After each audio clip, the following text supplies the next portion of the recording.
بسم اللہ الرحمن الرحیم۔ عزیز طلباء، اس ویڈیو میں ہم قانون حکومت ہند مجریہ 1909 عیسوی کے ٹاپک کو قطعی طور پر مکمل کرتے ہیں۔ گزشتہ ویڈیو میں آپ کو بتا رہا تھا کہ اس جو ووٹر میں کی شرائط میں نرمی کی گئی، اس کی وجہ سے بہت بڑی تعداد میں مزید لوگ رائے دہندگان بن گئے، یا دوسرے الفاظ میں حلقہ رائے دہندگان کافی وسیع ہو گیا پہلے کی نسبت۔ یہ اس کی اہمیت سے متعلقہ کچھ خاص باتیں ہیں۔ اس کے علاوہ ایک اور بات قابل توجہ یہ بھی ہے کہ وقتی طور پہ انگریزوں کے مفادات بھی پورے ہوئے، جیسا کہ میں نے شروع میں بات کی ہے، اور ان کو کسی فوری باغیانہ رد عمل سے اطمینان ہو گیا، کیونکہ زمیندار طبقہ، صنعت کار طبقہ یا دیگر ایسے طبقات جن سے انگریزوں کو کوئی زیادہ خطرات نہیں تھے، ان کے حوالے سے، ان کو نمائندگی دینے کے حوالے سے کچھ اقدامات کیے گئے، مجموعی طور سے، جس کی وجہ سے مجموعی طور پہ حالات پر انگریزوں کی گرفت تھوڑی سی زیادہ مضبوط بھی ہو گئی۔ اس کی اہمیت کے حوالے سے یہ بات بھی قابل توجہ ہے۔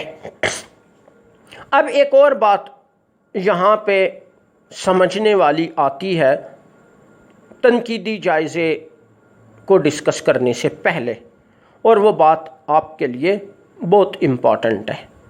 وہ یہ ہے کہ ووٹر کی شرائط والا مسئلہ کیا تھا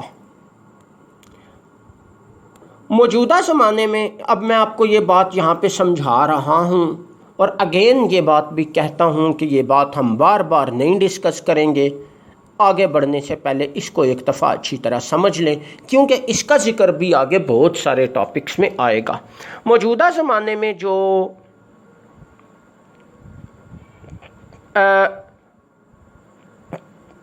اب یوں کہہ لیں کہ طریقہ انتخاب یا سسٹم رائج ہے نا الیکشن کے حوالے سے، جو رائے دہی کا طریقہ، اس کو کہتے ہیں بالغ حق رائے دہی۔ انگریزی میں اس کو کہتے ہیں universal adult franchise. Universal adult franchise یا بالغ حق رائے دہی یہ ہوتا ہے کہ جیسا کہ ہمارے ملک میں بھی ہے کہ ایک خاص عمر یا اس سے ابو، اس سے زیادہ کے لوگوں کو ووٹ ڈالنے کا حق دے دیا جائے، صرف چند چھوٹی سی شرائط کے ساتھ، کہ مثال کے طور پہ ایک بندہ دماغی طور پہ ٹھیک ہو، اور اس طرح کی چند معمولی نوعیت کی شرائط ہے۔ جیسا کہ ہمارے ملک میں 18 سال ہے، اس طرح یہ مختلف ملکوں میں مختلف بھی ہوتی ہے، تھوڑی سی اس میں ویریشن بھی آتی ہے، یعنی کم از کم ایج کی میں بات کر رہا ہوں۔ یہ ہوتا ہے بالغ حق رائے دہی۔ اس زمانے میں یہ والا حق رائے دہی کا یہ والا نظام نہیں تھا، بلکہ ووٹر ہونے کے لیے بھی کوالیفائی کرنا پڑتا تھا۔ وہ اس طرح کہ ووٹر کی کچھ شرائط ہوتی تھیں، ہر بندہ نہیں ووٹ ڈال سکتا تھا۔ ان شرائط میں کم از کم آپ کی کم از کم انکم اتنی ہونی چاہیے، آپ کے پاس کم از کم اتنی جائیداد یا دیگر وسائل ہونے چاہیے، آپ کے پاس آپ کی مالی حالت کم از کم اس لیول کی ہونی چاہیے، ایجوکیشن آپ کی کم از کم اتنی ہونی چاہیے، یعنی اس طرح سے شرائط متعین کی جاتی تھی۔ ان میں وقتاً فوقتاً کچھ رد و بدل بھی کیا جاتا تھا۔ جو لوگ ان شرائط پر پورا اترتے تھے ان کا نام ووٹنگ لسٹ میں شامل کیا جاتا تھا۔ جیسے آپ دیکھتے ہیں جی، اکثر سنتے ہیں جی انتخابی فہرستیں جاری ہو رہی ہیں، انتخابی فہرستوں سے متعلقہ باتیں اکثر ہوتی رہتی ہیں. تو اس زمانے میں جو اشخاص یا جو لوگ ان شرائط پر پورا اترتے تھے، باقی ان کو وہ ووٹنگ لسٹ میں شامل کیا جاتا تھا. باقی جو موجودہ زمانے کی شرائط ہیں کہ کم از کم عمر اتنی ہونی چاہیے، اس کے علاوہ بندہ دماغی طور پہ ٹھیک ہو، یہ تو ہوتی ہی ہوتی تھی. اس کا مطلب یہ نہیں ہے کہ یہ نہیں ہوتی تھی، یہ بھی ہوتی تھیں اپنے طور پہ. اس طرح پوری ہندوستانی یا بر صغیر کی آبادی کا شروع میں محض برائے نام حصہ 1 یا 2% لوگ ہی ووٹ ڈالنے کے حقدار ہوتے تھے. بعد میں آہستہ آہستہ ان میں اضافہ کیا جاتا رہا. تو ہمیشہ مسلمانوں کا ایک مطالبہ یہ ہوتا تھا کہ مسلمانوں کے لیے ووٹر کی شرائط میں نرمی کی جائے، کیونکہ پہلے سے یہ ہندوؤں کی نسبت ان کی مالی حالت کافی کمزور ہے، یہ پہلے سے ایک غریب قوم ہے. ان کے لیے تھوڑی سی نرمی پیدا کی جائے. یہ مطالبہ شملہ وفد نے بھی پیش کیا تھا، دیگر کئی مواقع پر بھی پیش ہوتا رہا. تو اس قانون میں جو ہے مسلمانوں کے لیے ووٹر کی شرائط کو بھی اس حوالے سے تھوڑا سا نرم بھی کر دیا، اور یہ بی اے پاس والی بات بھی رکھ دی گئی کہ اگر کسی نے بی اے کیا ہے 5 سال پہلے، کیونکہ اس زمانے میں بی اے پاس کرنا ایک بہت بڑی بات ہوتی تھی، یہ موجودہ زمانے والی بات نہ سمجھے، تو اس کو ووٹر ویسے ہی شمار کر لیا جائے گا. تو یہ بات جو تھی یہ بہت زیادہ مسلمانوں کے نقطہ نظر سے امپورٹنٹ تھی. اب یہ بات ووٹر والی بات بھی میں نے آپ کو پراپرلی ایکسپلین کر دی ہے. اب یہ بات ہم، کیونکہ اس کا ذکر آگے کئی ٹاپکس میں آئے گا، لیکن ہم اس کو بار بار رپیٹ بالکل بھی نہیں کریں گے، کیونکہ میں نے اب آپ کو پراپرلی ایکسپلین کر دی ہے ایک جگہ پہ. اب اس کے بعد آتا ہے اس کا تنقیدی جائزہ. آخر میں جہاں تک اس کے تنقیدی جائزے کا تعلق ہے، تو ان اصلاحات کے نفاذ کے لیے بڑے لمبے عرصے سے مطالبات ہو رہے تھے، کوششیں ہو رہی تھیں. مختلف اقوام اپنے اپنے حوالے سے اپنے اپنے مقاصد کے تحت کوشاں تھیں، اور انگریزوں کے اپنے مفادات بھی تھے جن کا ہم پہلے بھی ڈسکشن کر چکے ہیں، جن کی متعلق میں آپ کو تھوڑا سا بتا بھی چکا ہوں. جب یہ قانون نافذ ہوا تو اس میں بہت ساری خامیاں تھیں، وہ کھل کے سامنے آنے لگی. گو کہ تقسیم بنگال کے بعد، تقسیم بنگال کی تنسیخ یعنی خاتمے کے بعد اس میں کچھ تبدیلیاں بھی کی گئیں اس قانون میں، لیکن مجموعی طور پہ اس کی خامیاں بہت زیادہ تھیں. مثال کے طور پہ اگر ہم پہلے مسلمانوں کی بات کریں تو مسلمانوں کو گو کہ نمائندگی کا حق تو مل گیا تھا، لیکن مسلمان اس سے مطمئن نہیں تھے.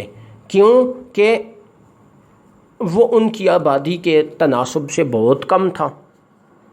اس کے علاوہ دوسری بات کہ قانون ساز کونسلوں کے اختیارات قانون سازی بری طرح محدود تھے، اور عملی طور پہ ان کی کوئی بہت بڑی حیثیت کوئی نہیں تھی کسی بھی حوالے سے. اس کے علاوہ بہت سارے ایسے دیگر مسائل تھے کہ جن سے پڑھے لکھے لوگ خاص طور پہ بے چینی کا شکار ہوئے. پھر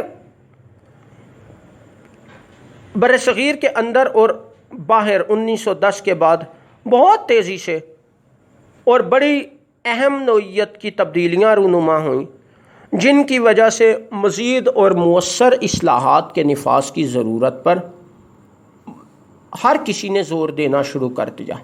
حتیٰ کہ برطانوی حکومت کے اپنے ایک جائزے میں اس بات کی ضرورت محسوس کی گئی کہ ایسی اصلاحات کے نفاذ کی ضرورت ہے جو زیادہ مؤثر ثابت ہوں.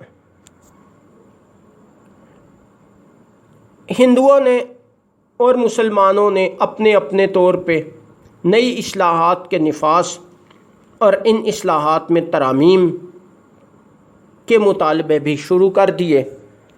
اس طرح یہ اصلاحات جو تھیں جو ہی نافذ ہوئیں تو کچھ عرصے بعد آہستہ آہستہ ان کی خامیاں تیزی سے سامنے آنا شروع ہو گئیں اور آخر کار 1919 میں حکومت کو دوبارہ نئی اصلاحات نافذ کرنا پڑیں اور 1909 کے قانون کو پہلے کی نسبت کافی زیادہ تبدیل کر دیا گیا. یعنی 1909 کے قانون کے تحت جو اصلاحات نافذ کی گئی تھیں ان میں بڑے پیمانے پر تبدیلیاں کر دی گئیں 1919 کی اصلاحات کے تحت. یعنی 10 سال کے اندر اندر نئی اصلاحات حکومت کو تیار کر کے نافذ کرنا پڑ گئیں. آسان الفاظ میں آپ یوں کہہ سکتے ہیں.